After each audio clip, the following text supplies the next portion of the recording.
Hey everyone, this is the VHS podcast with Heroicus and me, Venom. Fix is not here at this moment, but the show must go on. So, we have decided to do something very special. We are going to individually go through every single Marvel movie by release date, and we're going to give our thoughts and our opinions on it. Not just the movies, but the TV shows too. Well, most of them, more or less the stuff that's within the main MCU universe.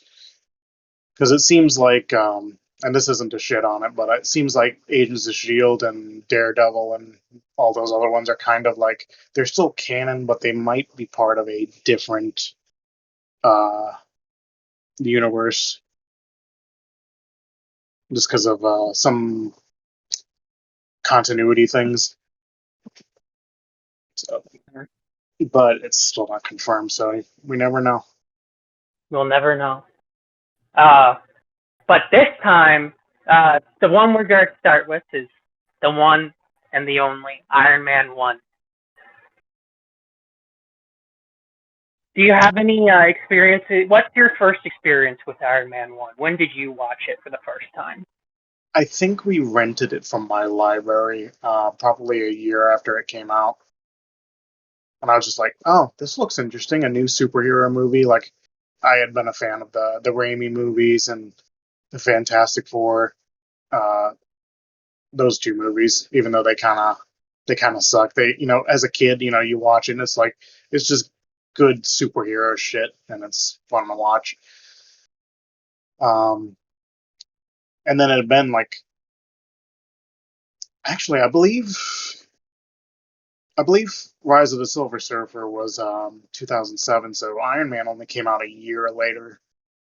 But again, me not seeing it till 2009, it had been like a good 2 years since I had seen any real superhero movie.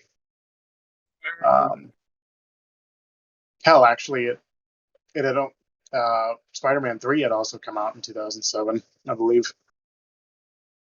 So that was interesting. Yeah, we're going to have to cover that movie sometime. Oh man, that movie. What now? Oh, we're going to have to cover Spider-Man 3 at some point. That'd be great. Well, yeah, we do have. I did put the Raimi trilogy in, so we'll get to those at some point, individually.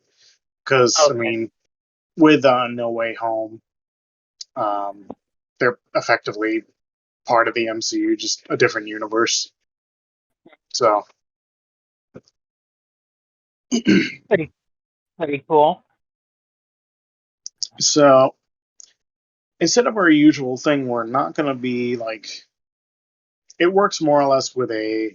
I was telling Venom this before, right before we started, but when we did the Suicide Squad episode, we kind of just like regurgitated the entire plot because we were trying to remember things, and that kind of works when we've only just seen a movie. But this is something well, I don't know how many times Venom's watched it, but I've watched it probably like 20, 30 times by now. Um, so instead of going like bit by bit, we're kind of just going to talk about things we like, things we don't like, and things maybe could have changed if applicable. Honestly, I don't see much to change in this movie because it's honestly pretty good. It's pretty small scale compared to the rest of everything, but that was part of the build up. Yeah. It was.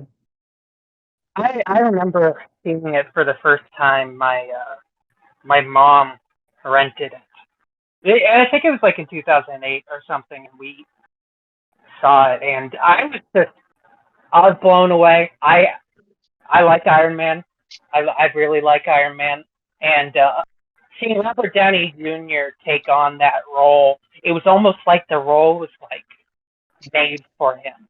It fits him so well. Yeah, that's actually something Stan Lee had said at the time. Like, he had seen, I don't know if he had just seen the movie or they probably let him see clips here and there as they were in production, but or maybe it's just when he first came on the set and he basically had just said like, "Holy shit, this man is Tony Stark. He's perfect." That's one thing Marvel really has going for them. Many things, but they have really good casting. Oh yeah. Yes. Um. So, hmm, what should we talk about? Well, like I said, Villain. go What? ahead, go ahead. I was just going to say, on the scale of 1 to 10, how intimidating was Jeff Bridges' character, Tobias Stane, like compared to what we have now? On a scale of 1 to 10, how intimidating or threatening is he? Honestly, at the time, I'd say probably like an 11. Like he was Yeah. a pretty scary villain. I mean, which is compared to like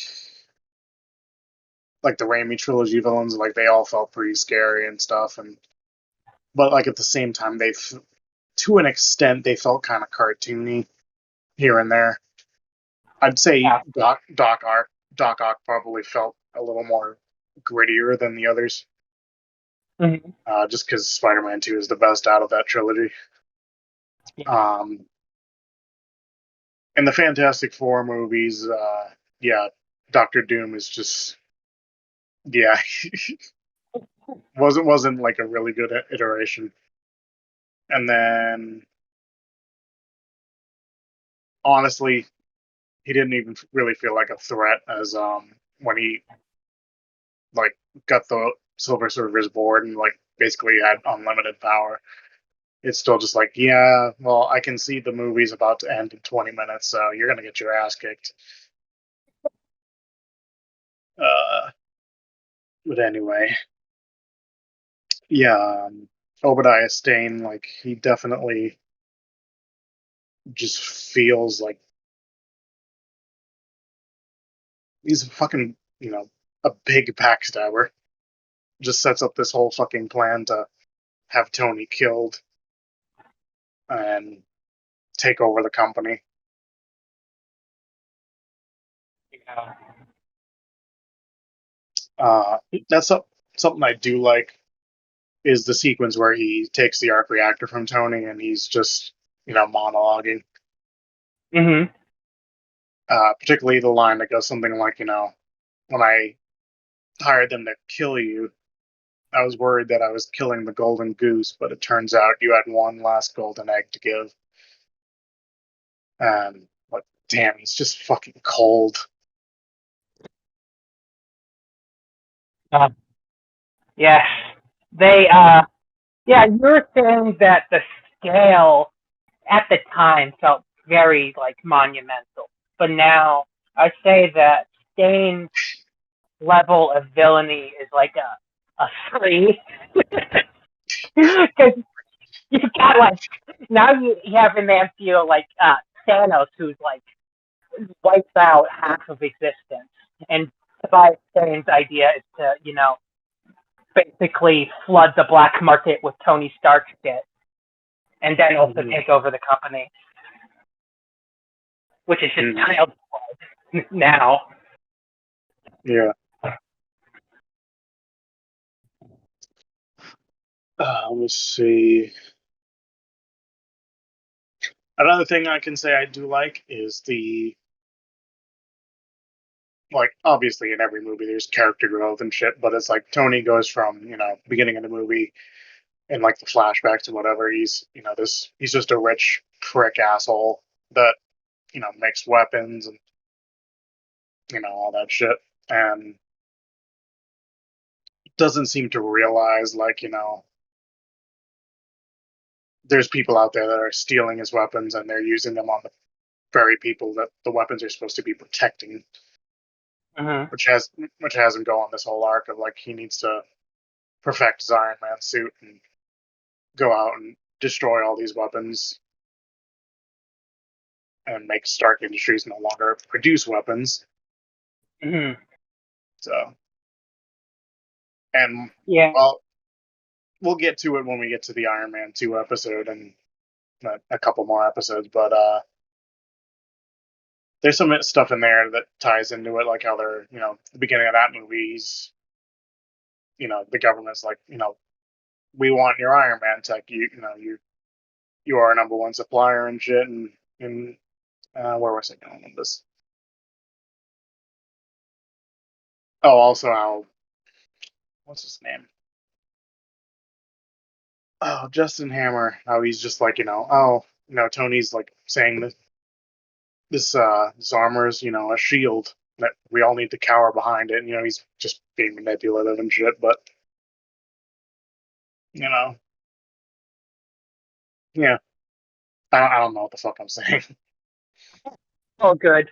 Uh, I I I knew I kind of know what you're talking about. Yeah.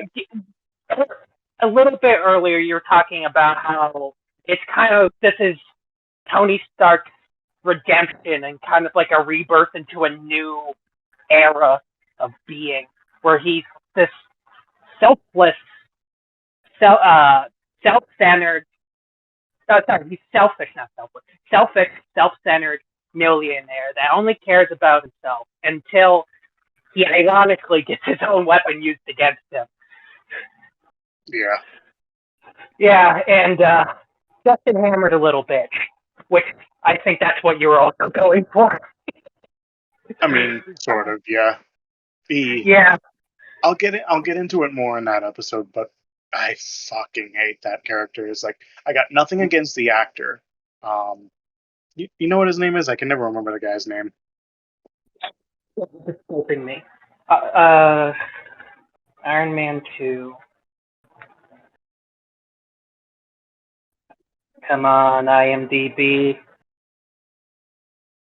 Sam Rockwell. Yeah. So like he was in the Green Mile, and he does some fucking amazing acting in there, playing like just an insane prisoner. Mm-hmm. It's fantastic. But in this movie, it's just like it's a lot of the direction, because like even the good actors in this movie are just it's their lines are fucking cringy, and yeah, they just didn't know what the hell they were doing in this movie. Not the actors, but like the direction is what I'm at. Yeah, Um, but yeah, let me see here.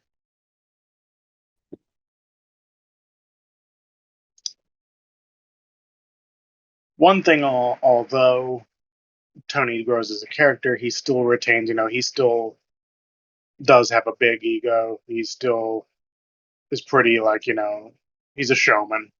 He wants to show off shit, in a spectacular way all the time. mm-hmm. So, Yeah, because that's just no matter what, that's still who he is. He's still a very colorful person, even if his moral points change. He's still Tony Stark, which you can't hmm take away. yeah. Something, this actually took me forever to really get, because, like, again, the first probably few years I watching this, I was still uh, got really teenage years. Horrible to think about, but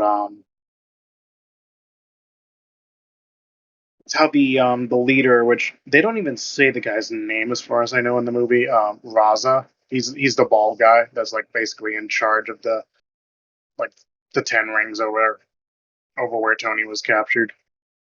Mm-hmm. It's like he's always watching on the monitors, and he sees like they're making something, but it's not quite, doesn't look like a missile. And like, he sees bits where like Tony's got like an apparatus on his leg, and he's making the chess piece and whatever. And he does even try to threaten him at one point, like, you better hurry the fuck up with this shit. But he kind of realizes like he's making something else, and he kind of gets the idea that it's going to be better than the missile, so he just kind of lets him go with it, even to the point of just letting him escape, basically. Not that they couldn't do shit against him without armor. Even the Mark One was too much for them to handle. But he eventually he was able to recover the Mark One and present it to Obadiah, and his whole thought was just like, oh yeah, I give this to you, and hopefully, you'll give me a bunch of, you know, Iron Man suits, basically. And well, nope, he basically got fucking killed. So that backfired badly on his part. Mm-hmm. Definitely. Uh, I am kind of going chronologically to a point here, just through my notes, is what I wrote. This one kind of thing that, especially when you take in all the way up to Endgame, it just kind of resonates. This calling of destiny when Yinsen's dying, and the last thing he says to Tony is, "Don't waste your life," and that just really just resonates with Tony deeply. He's realized I can't just be weapons maker anymore. I need to effectively be a hero. Start helping the world, start protecting it, and in some cases it doesn't really go the way he wants, but ultimately he gets it right in the end. Yeah. It's full circle redemption. Yeah, it's man. The fact that they went from making that movie and then having him be the same character all the way into 2019 is just the investment and the emotional building and everything. They make you, even when Iron Man is doing bad things like what he did in Ultron, you can see that he's doing the right thing, and you never think that he is doing it ill will, but it's just throughout the entire thing is Tony Stark trying his hardest to be the protector that he wants to be, and sometimes it fucks him up. Yeah. Particularly, I'll get into this more, but I'm fairly certain that Ultron would have turned out perfectly fine had they been able to naturally make the AI. But the thing is, they combined part of the Mind Stone with it, and that literally created an entity that became the ultimate version of Ultron. And it just, I do love how it basically took one look at the internet for all of 20 seconds and just nope, gotta kill everybody. Honestly, it's while we don't see it, it's he accessed the dark web and just oh no, God, no, what are these people doing? Went on Twitter and saw all the Marvel fans. He's like, "Oh, I gotta kill these guys." And then, in that universe, he found the worst things of all. He found the VHS tapes podcast. The source of his evil. Because of these three fuckers, I gotta kill everybody. Oh yeah, we'll get into that more. Oh, that one's gonna be a long episode. Oh yeah, I'm sure. There's I honestly I do like Age of Ultron quite a bit, but there's just some problematic elements in it that we'll probably be having a long discussion on. Yeah, it's gonna be split into 3 parts. I mean, hey, it might happen. The sun is getting low, big guy. Or whatever that fucking line is. Anyways, back on topic. Well, by the way, the sequence when he gets out of the cave camp encampment thing, he just blows up everything. Such a cool sequence. Oh yeah. Burst down that door and shit, and oof. Hmm. The Mark One, even though it kind of looks like a giant steel wool marshmallow, pretty cool. Yeah, definitely. Excuse me. um, I've said this to you before, Six as well, but I find it hilarious when Tony gets back. Like the first thing he wanted was a cheeseburger. They ended up going to Burger King, and you know whatever he's been eating in that cave probably was just pathetic. They probably just fed him dog food, honestly. Um, Probably. Something like that. So even like the shittiest burger in America is gonna taste like pure heaven by comparison. Yeah. Um, and it's actually apparently this is the story way back. I think it was probably early 2000s and probably the 90s as well. Robert Downey Jr. was all really involved. He was into a lot of drugs at the time. And at one point, he went to a Burger King and he got a burger, and it was just the shittiest burger he ever had. And it basically just made him stop dead in his tracks and be like, I need to rethink my life. This burger is so fucking bad. I need to what have I become? So he I guess he requested that to be a thing in Iron Man because like it was giving him his opportunity to really bring his career back. But I still just think it's hilarious that a fucking shitty burger turned his life around. Maybe I should go to Burger King sometime and get one of those. Then like two Oh weeks yeah. later, 2 weeks later, I'll be a billionaire. You're the next Iron Man. Yeah, I would go for it. Hell yeah, get all those cool ass suits. I'll make you your own Metal Gear. Ooh. Um, let's see here. Oh well, he gets back. He gets back into civilization, and he meets that reporter.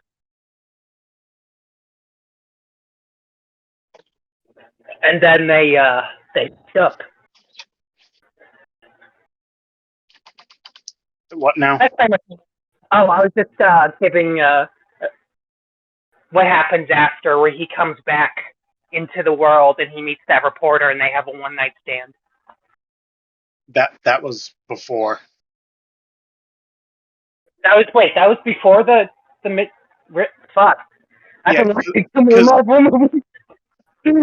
the beginning of the movie opens with him like a shot of him like he's already kidnapped and whatever. Then it goes back like just about a day, and that happens. Um, and while this is another character thing, is like it shows like at the time he's just kind of like he's just that kind of guy with the girls, and afterwards he's kind of like exclusively loyal to Pepper. Like, well, mostly. Once Homecoming comes around, he's got eyes for Aunt May. Uh, but yeah, it was also at least they didn't really do that again because that was a problem in a lot of the 2000 superhero movies. Is just like, oh, we always got to have the hero. He's having wild sex with one of the babes. It's just like, no, can we not? I'm here to see a superhero kick bad guys' asses. I'm not here to just have this weird sex scene. Mm-hmm. Uh, So glad they got rid of that. yeah. Oh yeah. Let's see. He comes on. Da, da. He he makes. That's when he makes the conference saying that he's not going to do the weapons anymore, right? Yeah, 'cause he has Um, the burger in his hand when he's doing the speech. Yeah. yeah. Yeah, that's after he's come back. Yes. So yeah, And just that's where Obadiah is just like fucking furious. Like, what the hell are you doing? Like, what you're making us into a weapons company that doesn't make weapons. Like, that just seems counterintuitive. mhm. I like the line too. He's like, what do you want us to do? You want us to make baby bottles?" Oh. And then after the conference is He that's where he first thing he does is he upgrades his arc reactor. Um, he tells Pepper to actually take the old one, like, just incinerate it. I don't need it, but she just makes the little Tony Stark has a heart, like, plaque, sort of. I don't know, whatever you call it. splicing, yeah. Yeah, and it was a good call because if she had destroyed it, he'd have fucking died. Yeah. Good call. Uh, Yeah, so he gets that removed. yeah. And that's one. That's one. This is one problem I see with this. Is like, granted, it was for the plot, and he kind of did fix it in the next movie. It's like you realize you're going to be having these things in your chest, and you can't. It was stupid for the time. Like, he couldn't get surgery to have it done, and then Iron Man 3 is like, oh, there's some special surgeons that can take care of it. They just come out of nowhere. It was kind of strange. Um, Maybe initially he was just kind of scared about it because maybe he just didn't trust anyone else messing around with him too much. Mhm. But at the same time, it's like, if you got this issue where you basically need an electromagnet shoved into your chest cavity to keep you alive, like, wouldn't you want to make backups just in case? No, he's just like, nah, one's good enough. Nothing will ever go wrong with this. Never. That's also that's also kind of an ego thing that's still Mhm. still kind of lingering, where he's just like, I'm the best, all my tech is perfect. And I was like, yeah, it was perfect, but the problem is if somebody takes it, you're gonna have issues. Yeah. So yeah, You'll be. honestly, it's not seen too much in the second movie because he only has like he has three suits in the second movie, I believe. um but whereas when you get an Iron Man 3, it's like every single suit, not only um it's not like, okay, so the first two movies, the suits work off of his arc reactor, but once we get to Iron Man 3, he's given the suits their own arc reactor. So there's not the risk of, like, say he burnt out the power, and then well, now the suit's dead and he's gonna die too. So we gave it its own power source. That's because Tony learns from his mistakes. Yeah. Tony learns from his mistakes, and That's by God, throughout the movie, he does a lot of mistakes. Yeah, that's actually if you don't know, it's a reference. There's these YouTubers that make, like, short clips on YouTube, like, oh, did you know about this movie and whatever. And whenever they do something about Iron Man, like, they talk about, like, how, oh, so we see Iron Man 1, Tony gets kidnapped, they can't find him, so all of his suits, like, or whatever, in the future, they have GPS locators in them and shit like that. And he always has the line, because Tony learns from his mistakes. So it's just become a meme amongst people to just randomly say it for no reason when Tony Stark does anything. He eats a Uh, cheeseburger. Oh, Tony Stark learns from his mistakes. Honestly, it kind of did. Yeah.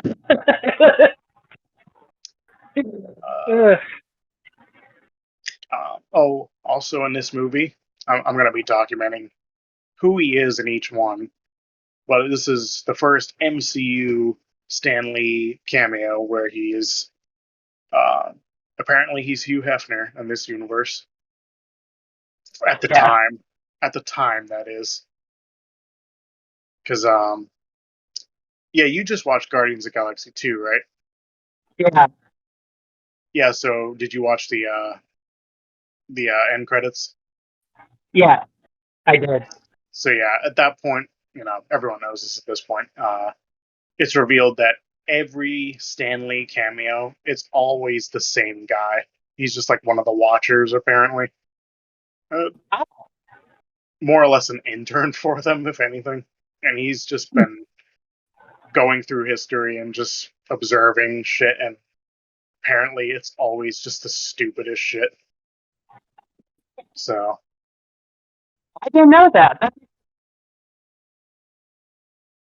you watched the end credits. How'd you miss that? Well, I There's didn't a know whole that. Well, I didn't know what the Watchers were. Yeah, it's those guys he was talking to.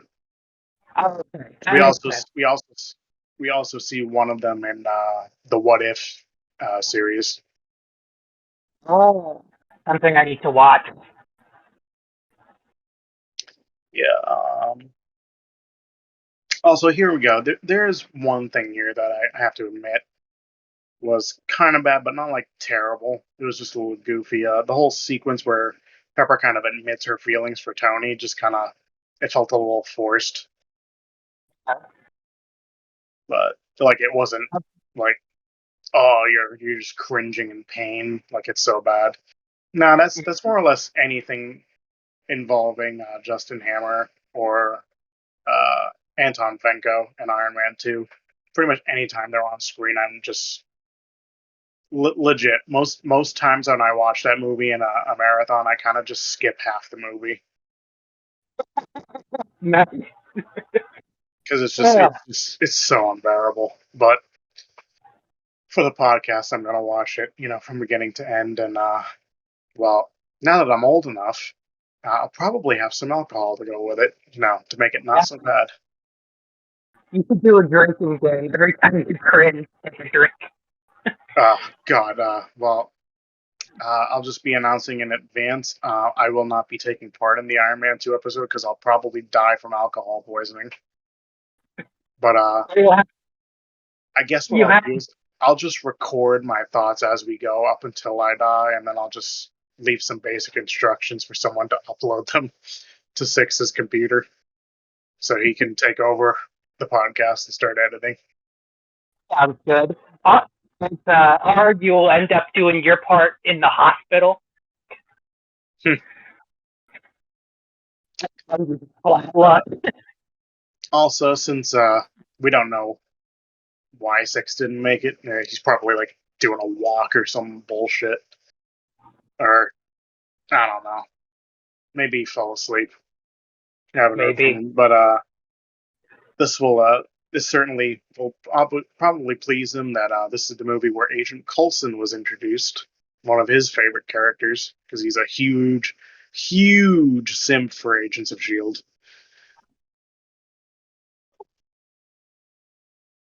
Bigfoot. I do have to admit, Coulson is a good character, though. He's funny. Oh yeah, he is definitely.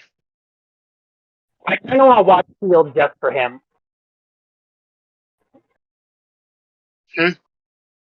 Well, I want to watch the Field just for him, honestly. Yeah, I mean, I might get into it at some point, I but bet it isn't horrible, but it's, yeah. yeah. Bigfoot can host that episode.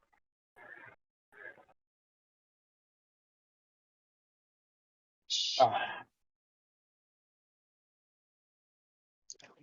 So, now that we've done uh, Oh, talk okay. Here we go. for Here's something that it bothers me just tech wise because this just doesn't in the real world. This still to this day is not very reliable. Um, when Tony has her go to Obadiah's office to like hack into the computer, and she finds the video of where they got Tony tied up and they're basically demanding more money. She just hits a button that says translate, and it immediately switches to like this fluid English voice. It doesn't sound robotic in the slightest. it's it's like a live translator just logged into the session and just started translating it right there for her. And it's just like, yeah, that don't work like that. Like you can probably pull up Google and like translate and just like say something in one language, translate it, but it's gonna come out robotic in one of those recorded voices. And it's just like, I don't care how much fucking technology Tony has, there's just no way. That doesn't make any sense how that works. Yeah. Especially at that time in 2008, damn, Yeah. having uh, uh, man, I wish I Oh, watched this. I wish I did this before, like right after watching the movie. Cause I'm drawing a blank. uh, yeah. Yeah. That's why I say, while you're going, just, make a folder on your in your notes and just like, for each movie and just write, certain things that you want to mention. Um, yeah. oh, this is something I didn't quite really pick up on until just the last time I watched it. Um, Obi, he comes in, he catches her on the computer, and she has to like just be like, "Oh, I just had to come by and check something," and he kind of realizes she's connected something to the computer, and he tries to get it from her because he knows like she wrapped it in the newspaper and whatever. And he makes this remark, it's like it's kind of like we got him back from the dead, and it's just like when you know what he did, it's just like God, that's fucking chilling. Like he's basically just admitting to it right there, but like Yeah. without context, no one would understand it. It's something with sadistic evil people like that. It's just like they love to just drop hints like that. They can't help it. Yeah. Probably just like Stark, Obadiah had an ego, Oh yeah. and that's probably why he was doing that because he was just like, I know something you guys don't. I'm gonna hold it over your head. Mhm.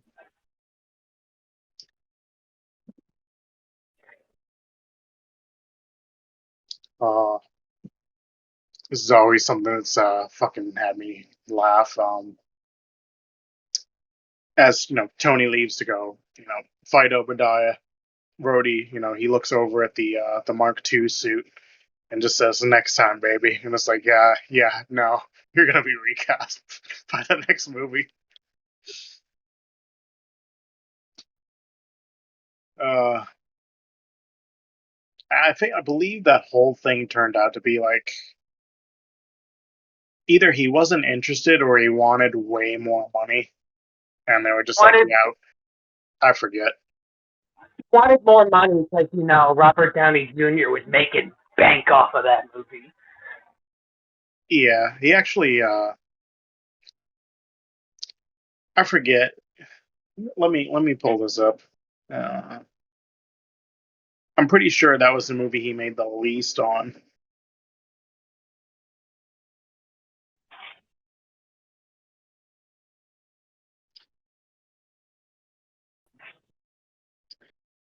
I wonder who. Actually, no. Iron Man one, he only made 500,000. Wow. That was it. By the third movie though, he made 70 million. Man, I want to be Iron Man now. Uh, I wonder how much I wonder if Jeff Bridges got paid more to be in Iron Man 1 than Robert Downey. Hmm. I forget. That's, Yeah, it was either he wasn't interested in returning or he wanted more money or something, yeah. and they were just like, nah, this isn't gonna work out. Yeah, if, I could, if we're talking about Rhodey, we're talking, it was a money thing. I remember yeah. my dad telling me about it. But billing wise, with the first Iron Man, I wonder who got paid more, Robert Downey Jr. or Jack Bridges to stay, whatever the fuck his name is. Um, Yeah. I wonder. Actually, I'm here to go check that out. Yep. Okay, so what I pulled up here says he was paid the most on the most on the first Iron Man, like top billing, and they just didn't want to give him a pay bump for Iron Man 2, so he ended up being recast because. So Uh, honestly, so, I have to say Don Cheadle does a much better job as Rhodey. Um, so yeah. yeah, he fits the character too, and the style of Marvel, where he can do the serious and the funny with the yeah. It's what Mm-hmm. okay. So I'm looking. Jeff Bridges was paid 200 million for the first Iron Man, and that was just for being the bad guy. Jesus, wow.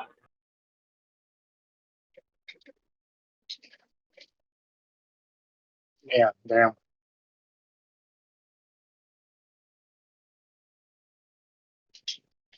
Uh, Jeff Bridges says filming Iron Man felt like making a 2,000 million student film. Damn. I don't know if that's good or bad, but you know, I don't I didn't watch the behind the scenes, but I assume they did use CG for a lot of it. But was there an actual physical Iron Man suit for Iron Man 1? There actually always is to an extent. They don't always make the full thing. As far as the Mark One, yeah, that they did make a full-on thing for that.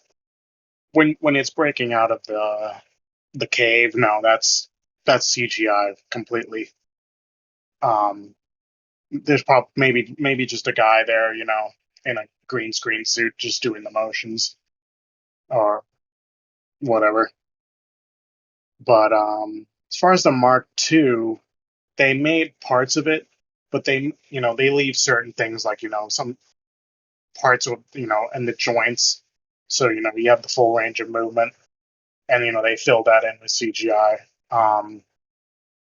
This was actually something that I remember watching in the bonus, because they were talking about the sequence where it's like he suits up on the Mark II and the camera pans around, and like they went through so many variations of like fixing the lighting and fixing the CGI, making it pretty, that they got to a sequence that ended up being the final sequence, and um, what's his name? What's the director? Oh, Jon Favreau. He was like looking at something, and he pointed at like this reflection in the light on the suit, and he was like, "We got to fix that. That doesn't quite look realistic." And the guy that was doing the CG was just like, "Actually, that is real." So it was like they got to a point where they were literally fooling the director into thinking real stuff was CGI. So at that point, he was just like, "All right, that's a wrap on that. Then just put that in the movie." No. So yeah, that was pretty interesting. But yeah, eventually, we have the whole fight. It was a really cool sequence. He ends up actually doing more fighting with his wits than he does with his suit, because his suit just gets trashed. Um, After that, there's the whole press conference where Shield is basically like, "Oh, we got all these stories set up. We'll cover for you," and but he just kind of like throws that out the window and just like, "Fuck it, I am Iron Man." One of the most iconic scenes from the entire movie. That scene is good. Hmm. Yeah. Also, with the post credits, it's revealed, Nick Fury shows up and just like, I'd like to talk to you about the Avengers Initiative. It didn't come out till just a few years ago, but there's actually an original take for that they did just in case they were going to be able to acquire the rights. And had they done this, the X-Men and the Raimi Spider-Man would have been part of the MCU from the get-go. Like, it would have been the same universe. Because I forget what the line was like. He says something like, "Oh, there's a guy that has claws come out of his hands, and another guy that climbs up walls, something like that." And it was just like, wow, like to think like how different it would have been had they done that. Because like, for one, if Tom Holland ever made it into the MCU, he'd be a completely different character. He probably wouldn't have been Spider-Man at all. It also means that had they done that, the Amazing Spider-Man movies never would have happened, which honestly wouldn't be a bad thing. I got nothing against any of the actors in that movie. Those movies, it's just, it's not my cup of tea. Especially the second one, just kind of disappointed. It had some really cool CGI sequences and whatever, but ultimately, it's just that the villains were just kind of dog shit. Um, but anyway, also, if they had this whole thing, I'm sure we wouldn't have gotten X-Men Days of Future Past, most likely. We wouldn't have gotten Logan.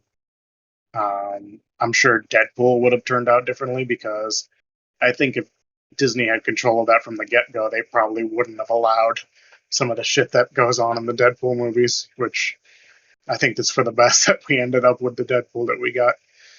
Oh yes. Oh, I can't And wait to cover that movie. That's gonna be good. granted, it would.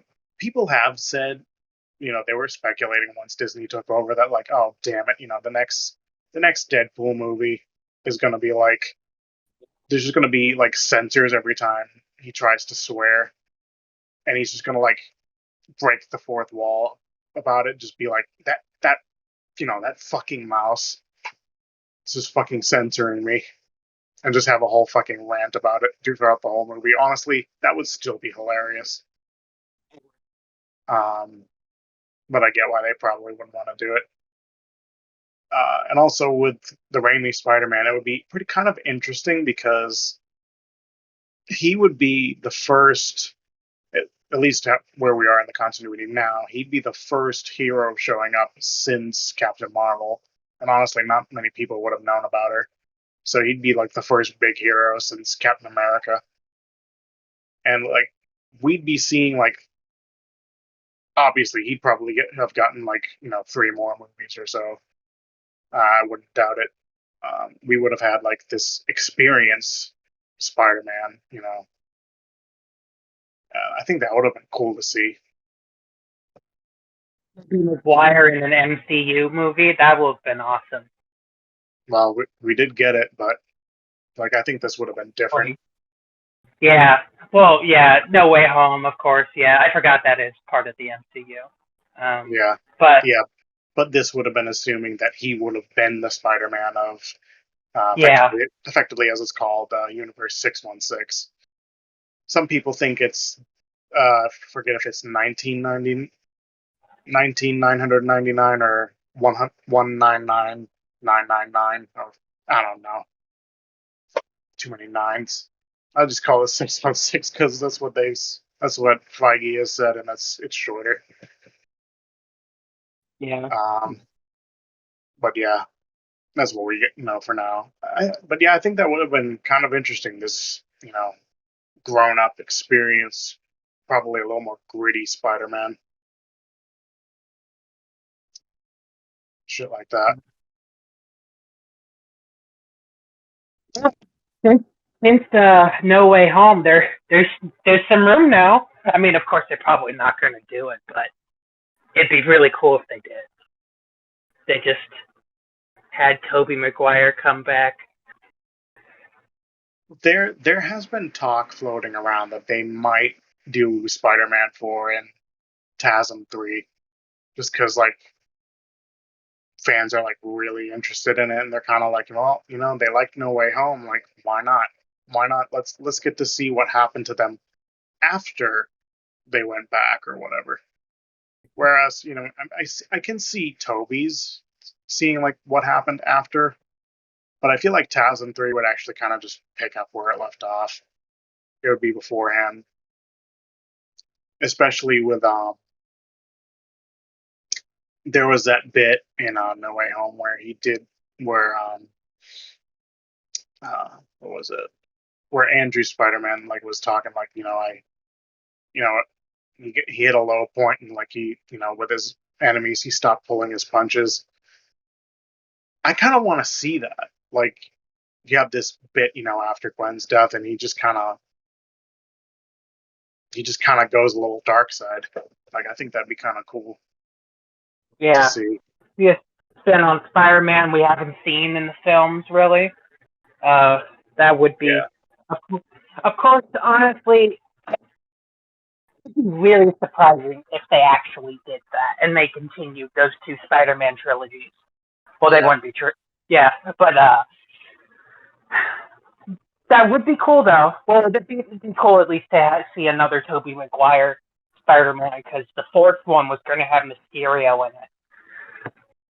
Hmm. Well, I think we have talked about pretty much everything that needs to be talked about with Iron Man. So this is going to be the end of the episode. Thank you everyone for tuning in, and this has been Venom, And Heroicus, yeah, and me. and the Ghost of 6 Foot. Hey. Uh, That's, thank that was you my everyone. that was my shitty impression of him. Yes, well, it was good. It was good in my heart, at least. Well, see you everyone, and have a good night, day, month, year, week. Go fuck yourself. Yep. And our next MCU episode, whenever it comes, will be on the Incredible Hulk. So stay tuned.